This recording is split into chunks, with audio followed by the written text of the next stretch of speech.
Well, hello and welcome to a new video where we are going to take a look at the performance of Apex Legends on the Nvidia RTX 5000 laptop variant. So we have the 90 watt version here in this system, and let's see how well this is going to run. And we're playing this at 1080p with basically really competitive settings. So everything which is using the GPU power here is set to low settings here. And yeah, in the system we do have 32 gigabytes of dual channel memory, as well as an 8-core 16-thread i7-10875H CPU. So a Skylake based CPU, which is, as you can see, obviously holding back our very strong and powerful RTX 5000 here. But nevertheless, 120 to 130 FPS is definitely good enough for a competitive experience in this game. And this is one of the few games which I actually dare to dare to give my opinion in this, because I do believe that it is quite informed, since I actually have been playing this game for quite a while now. Woo! Even though some Apex Predator players are probably wanting to have at least 300 FPS all the time. But yeah, I have to say, for me, this is absolutely fine playing. I mean, you have a super smooth frame time graph, and I really have nothing which I would be bothered by right now. What is going on? Except for this gun not shooting straight.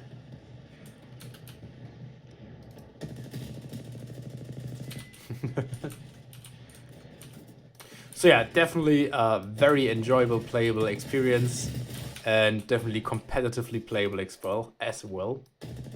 What are you doing, man? You even have two barriers there. But I guess you can still outwit me here. Okay, let's go to B, but I would like to change my loadout. Wait, I can't go to B. Really? We don't have a single spawn point right now? That's sad. Let's go and regain the control on C then. Why not? But yeah, you can see I have the limit set to the 300 FPS, so I have the FPS unlimited preset here for this game enabled, and yeah, we're still pretty much underneath the 144 FPS mark a lot of the times here, which obviously is not optimal. And as you can see, and I can't even collect my cover here for some reason. And as you can see, obviously our RTX 5000 would easily be able to deliver us here what I would argue around 300 FPS right now, or at least 200, 250, if it weren't held back by our i7 CPU. So it's definitely a good idea to invest in a good CPU as well. Obviously, you can't change that in your gaming laptop system most of the time, which is why I am stuck here with the CPU as well. But yeah, this means that in a competitive game like Apex Legends, you really are dependent on a very fast CPU, and that's also the reason why I do have a Ryzen 7 5800X 3D in my main gaming system in the desktop. Because the Ryzen 3900X, which I actually had before that, was definitely not capable of delivering the gaming performance which I wanted and needed after I've upgraded to a 6900 XT in my system. So yeah, for this one, I would still argue, I mean, you can see that we're basically at around the 140 FPS mark most of the time anyways, and since this is not the... Yeah, I really don't know if actually the Battle Royale mode is more demanding than this one here, since we do see action all the time here, and every other player is very much in a close proximity to us here. But yeah, obviously if you do have 60 players in a match, that could still be more taxing on your CPU than what we're seeing here. I really don't know that, but from what I remember, I think both is really fine on the system. And once again, if you have an RTX 5000, it is not the GPU which is going to hold you back here. And that should be quite assuring or reassuring for everybody who wants to play on this GPU. I mean, I've seen some modern titles which this card struggles with, but Apex Legends definitely is not one of them. So yeah, perfectly fine and playable experience. And we once again have to go back and get control over C again. Is this actually an enemy spawn point here? I guess it is, and that sucks, man. No wonder why I have all the points and we have none. We can't destroy that, right? So we're stuck with the enemies being able to spawn here while we can't do anything about that. This guy was literally blind to me. Otherwise, I definitely would have died there. Well, come in. The water's fine. If you dare. Oh, that's so annoying. But I guess in that case, we actually should be able to just go ahead and take their spawn point, right? I mean, why just stay here if we can actually take A? Because otherwise we're definitely going to lose this one.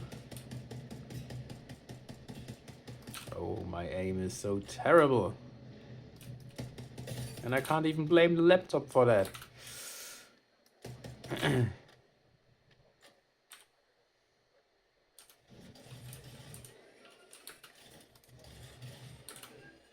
Where did this guy go?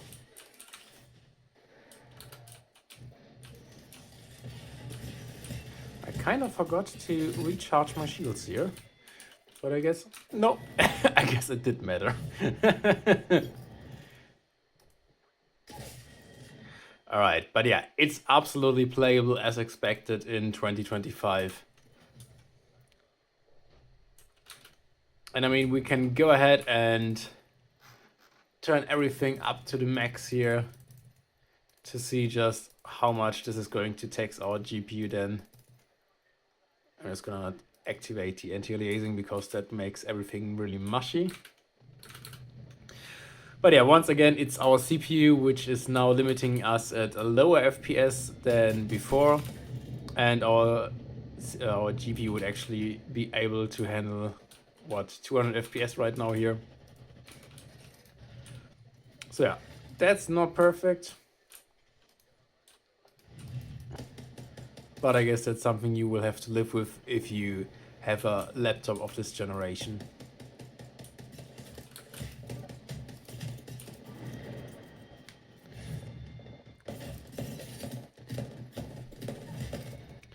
Okay, what else is there to play? Why not go for that for once? For a change.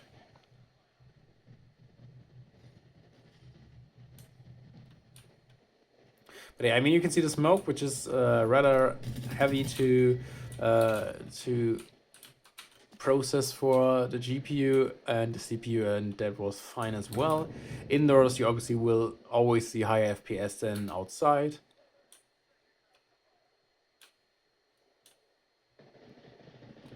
Yeah. Really, I think only very high competitively players like Sweet Dreams and yeah, the finest of the crop, which is playing in the World's Championships, is going to be bothered with the 120 FPS here. But for every casually competitive player, this one should be quite alright.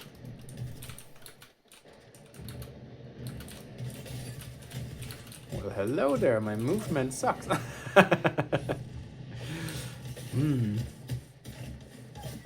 Oh, to this day I have not figured out how to use the Mozambique, to be honest. I'm so terribly bad with them.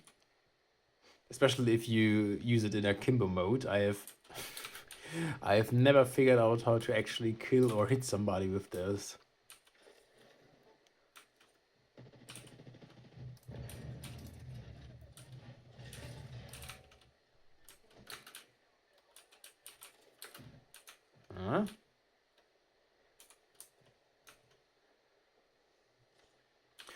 But yeah, I mean, the most important thing for me in this game would be that you are over 100 FPS literally all the time. And at the same time, you can see our frame time graph is basically completely a flat line, which for fluidity and responsiveness is usually the most important factor. I mean, latency obviously is reduced by having more FPS, but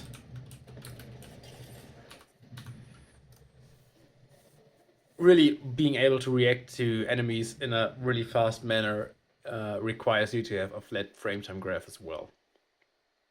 So yeah, I can absolutely recommend you playing Apex Legends on the RTX 5000 if you have an even faster CPU, which I really doubt, because this i7 really was one of the fastest CPUs which you could pair this GPU with back at the day.